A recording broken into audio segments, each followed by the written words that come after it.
प्रकाश यादव सिवान के पूर्व सांसद और शहाबुद्दीन के विरासत को उजाड़ने वाले प्रथम व्यक्ति जिन्होंने शहाबुद्दीन की पत्नी को साल 2009 में बिहार के सिवान लोकसभा क्षेत्र से चुनाव हरा दिया था। ओम प्रकाश यादव की एक कहानी है कि डीएम एसपी के कार्यालय में जब शहाबुद्दीन ओम प्रकाश यादव को पीटने लगे थे और इतना पीटा था कि ओम प्रकाश यादव बेहोश हो गए। शहाबुद्दीन ने रिवॉल्वर सटा दिया और उनसे पूछा कि तुम चुनाव लड़ोगे, और ओम प्रकाश यादव बेहोश होते होते कहते हैं कि हमने कोई गलत नहीं किया है, हम चुनाव तो लड़ेंगे। यह सब कुछ कहानी साल 2000 के बाद की है। एक और कहानी है जब शहाबुद्दीन ने एक पुलिस अफसर को थप्पड़ मार दिया। इसके बाद सिवान जिले की पुलिस सरकार को अनदेखा करके एकजुट हो गई, क्योंकि बात अब पुलिस के इज्जत की आ गई थी और शहाबुद्दीन के प्रतापपुर स्थित पैतृक आवास पर छापेमारी कर दी गई। घंटों तक गोलियां चली, 10 लोग गोलियों के शिकार बन गए। शहाबुद्दीन वहां से भागने में कामयाब हो गए, लेकिन इसके अगले ही दिन जो बच्चू सिंह मीना एसपी थे और तमाम बड़े बड़े ऑफिसर थे, राबड़ी देवी जो मुख्यमंत्री थी और आरजेडी की सरकार चल रही थी, उसने सबका तबादला कर दिया। हमने सोचा कि आज आपको कहानी सुनाई जाए। चूंकि चुनाव आ चुका है, बिहार में विधानसभा के चुनाव में कुछ महीने का अब वक्त बचा है, तो तमाम पुरानी कहानियों को एक बार फिर से सुना जाए, बताया जाए कि बिहार का चुनावी इतिहास क्या रहा है। आगे बातचीत करने से पहले हमारा नमस्कार स्वीकार करिए। हमारा नाम मोहित कुमार सिंह है। साल 2001 की ओम प्रकाश यादव की कहानी है। उस वक्त पर ओम प्रकाश यादव का राजनीति में कोई कद बड़ा नहीं था। पंचायत चुनाव का ऐलान हो चुका था। ओम प्रकाश यादव के परिवार के लोगों ने कहा कि मुखिया के पद के लिए चुनाव लड़ जाओ। ओम प्रकाश यादव मुखिया के पद के लिए जाते हैं, पर्चा दाखिला कर देते हैं। उस वक्त पर पूरे के पूरे सिवान में शहाबुद्दीन का शासन चलता था। वो मुख्यमंत्री थे सिवान के।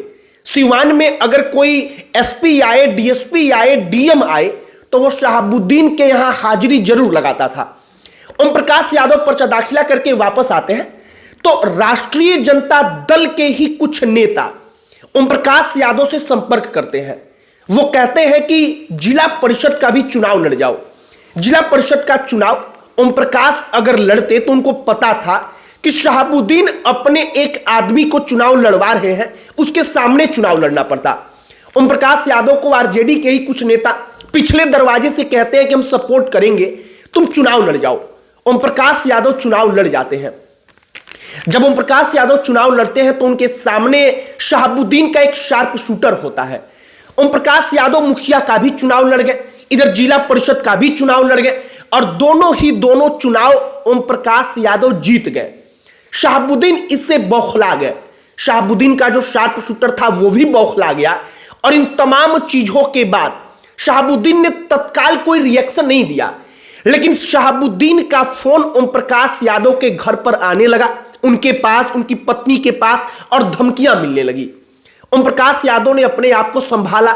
उन्होंने निश्चित किया कि वे मुखिया का पद छोड़ेंगे। चूंकि 2 पदों पर वे निर्वाचित हुए थे तो कोई एक पद अपने पास रख सकते थे, लिहाजा उन्होंने जिला परिषद का पद रखा और मुखिया का पद छोड़ दिया। इसके बाद आरजेडी के ही कुछ स्थानीय बड़े बड़े नेताओं ने, जो शहाबुद्दीन की खिलाफत तो कर रहे थे लेकिन खुले तौर पर सामने आकर नहीं कर पा रहे थे, उन्होंने कहा कि जिला परिषद का जो चेयरमैन होता है उसका चुनाव आप लड़ जाइए, हम लोग आपका साथ देंगे। अब यहां पर ओम प्रकाश यादव को मालूम चल चुका था कि शहाबुद्दीन से सीधे टकराने का अंजाम क्या होगा। शहाबुद्दीन ने अपना प्रत्याशी खड़ा किया था, ओम प्रकाश यादव भी खड़े हो गए।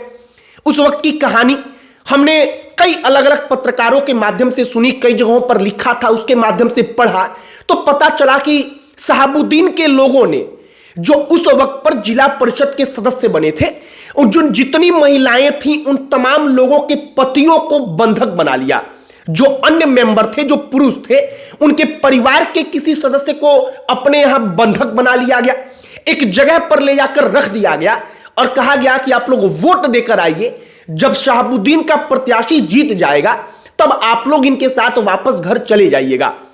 अब जिला परिषद के चेयरमैन का चुनाव था। ओम प्रकाश यादव मैदान में थे। लिहाजा परिणाम आया तो शहाबुद्दीन के प्रत्याशी चुनाव जीत गए। एक महिला को उन्होंने खड़ा किया था शहाबुद्दीन ने, वो चुनाव जीत गई। ओम प्रकाश यादव चुनाव हार गए। उसी दौरान बताया जाता है कि जिस बिल्डिंग में डीएम और एसपी का कार्यालय है, वहीं पर उसी की पहली मंजिल पर जो शहाबुद्दीन और ओम प्रकाश यादव है, इन दोनों का आमना सामना हो गया। शहाबुद्दीन ने देखते ही ओम प्रकाश यादव को पहचान लिया और ओम प्रकाश यादव को रोक करके पहले कुछ बोला और उसके बाद वो पीटने लगे। इतना पीटा कि ओम प्रकाश यादव बेहोश हो गए। उनके माथे पर रिवॉल्वर सटा दिया गया। ओम प्रकाश यादव कहते हैं कि हमने उस वक्त पर कहा कि मैंने कोई अपराध थोड़ी किया है चुनाव लड़कर, हमने चुनाव लड़ा है और ये हमारा अधिकार है। शहाबुद्दीन इतना पीटते हैं कि ओम प्रकाश यादव बेहोश हो जाते हैं और इसके बाद शहाबुद्दीन उनको छोड़कर चले गए। ये एक कहानी है। अब इसका दूसरा भाग यह है कि यही ओम प्रकाश यादव लगातार शहाबुद्दीन के खिलाफ लड़ते रहे। साल 2005 में, माफ करिएगा, साल 2004 में जब चुनाव हुआ तो साल 2004 के चुनाव में जेडीयू ने उनको अपना उम्मीदवार बनाया, लेकिन साल 2004 के चुनाव में वो ओम प्रकाश यादव शहाबुद्दीन के सामने चुनाव लड़कर हार गए। वो लगातार क्षेत्र में जमे रहे। साल आया 2009 का, भारतीय जनता पार्टी ने टिकट दिया।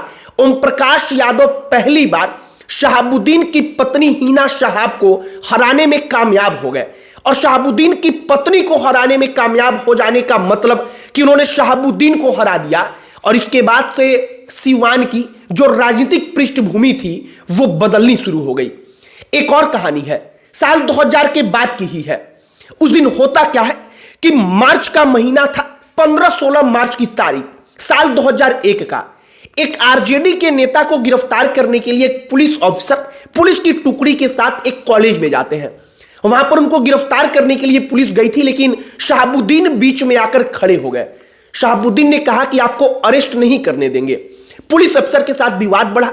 शहाबुद्दीन ने एक चाटा मार दिया। आप सोचिए इस बात को कि पुलिस का खौफ शहाबुद्दीन के अंदर बिल्कुल नहीं था। इसके बाद शहाबुद्दीन के लोगों ने, जितने पुलिस वाले वहां पर खड़े थे, सबको पीटा, अच्छे से पीटा। ऐसी पिटाई हुई कि पुलिस वालों ने इसको अपने इज्जत से जोड़ा, अपने आत्मसम्मान से जोड़ा। वो वापस लौटकर थाने में गए।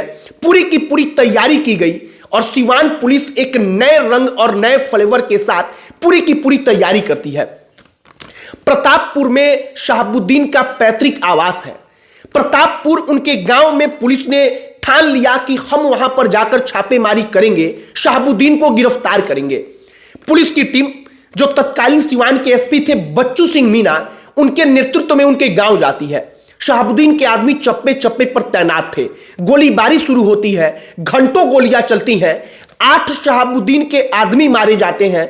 2 पुलिस वाले उसकी भेंट चढ़ जाते हैं और शहाबुद्दीन के आदमी गोलियों की बौछार के बीच अपने आका को वहां से निकालने में कामयाब हो जाते हैं।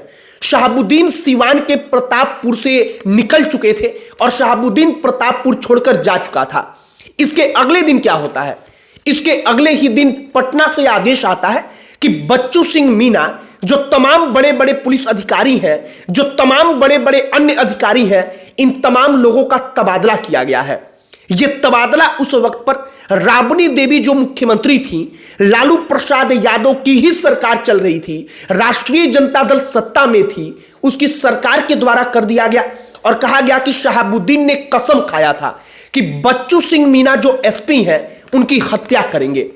कहा जाता है कि जब गोलियां चल रही थी तो शहाबुद्दीन ने कसम खाया अपने लोगों के सामने कि बच्चू सिंह मीना को मारेंगे, हत्या इनका करेंगे। और इसके बाद शहाबुद्दीन वहां से छोड़ करके अपने घर को भाग निकला अपने आप को बचाने के लिए। तो ये 2 कहानियां हमने सोचा कि जरा इस कहानी के बारे में हमने पढ़ा है तो आप तक पहुंचाई जाए। आपकी क्या इस पर प्रतिक्रिया है? कमेंट बॉक्स में लिखकर बताइएगा। वीडियो यहीं पर समाप्त करते हैं। अंत में हमारा परिचय, हमारा नाम मोहित कुमार सिंह है। बहुत बहुत धन्यवाद।